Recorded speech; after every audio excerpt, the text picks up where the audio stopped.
ایک بھائی نے ماشاءاللہ بڑا دلچسپ سوال کیا ہے ولیمے کے دستر اور ولیمے کے کھانے کے بارے میں۔ سوال یہ ہے کہ ولیمے میں جو دولہے کا دستر لگتا ہے نوشہ کا، اس میں کھانا ذرا عمدہ قسم کا ہوتا ہے، اس میں کھانے کے آئٹمز زیادہ ہوتے ہیں، اور عام لوگوں کو جو کھلایا جاتا ہے وہ ذرا اس کے مقابلے میں ہلکا ہوتا ہے، کم ہوتا ہے۔ کیا ایسا کرنا جائز ہے؟ تو ایک تو جواب سیدھے سیدھے یہ ہے کہ شریعت میں ہر جگہ مساوات یعنی برابری پسندیدہ ہے۔ جیسے ایک باپ ہے تو سب اولاد کو ایک نظر سے دیکھے، ایک استاذ ہے تو پڑھنے والے تمام طلباء کو اور بچوں کو ایک نظر سے دیکھے، سب کے درمیان برابری کرے۔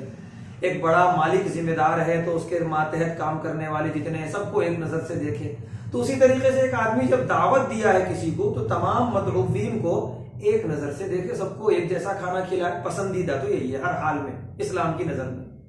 لیکن آج کل عرف یہ ہو گیا ہے خاص طور سے شہروں کے اندر کہ دولہے کے دستر کو ذرا سا ممتاز کیا جاتا ہے، تھوڑا سا اس میں غذائیں اچھی قسم کی رکھی جاتی ہیں، اور یہ بالکل عرف عام ہے، یہ ہر جگہ ہوتا ہے اور ہر کوئی کرتا ہے، اور اس کو کوئی برا نہیں سمجھتا، اور کوئی نہیں سمجھتا کہ ہماری حق تلفی ہو رہی ہے، ہم سے اچھا دستر دولہے کا لگا دیا گیا، کوئی نہیں سمجھتا۔ یہ عام عرف ہے۔ جب عام عرف ہے اور اس میں کسی کی حق تلفی نہیں ہو رہی ہے تو ایسا کرنا گناہ بھی نہیں ہے، کوئی حرج کی بات نہیں ہے، ایسا کیا جا سکتا ہے۔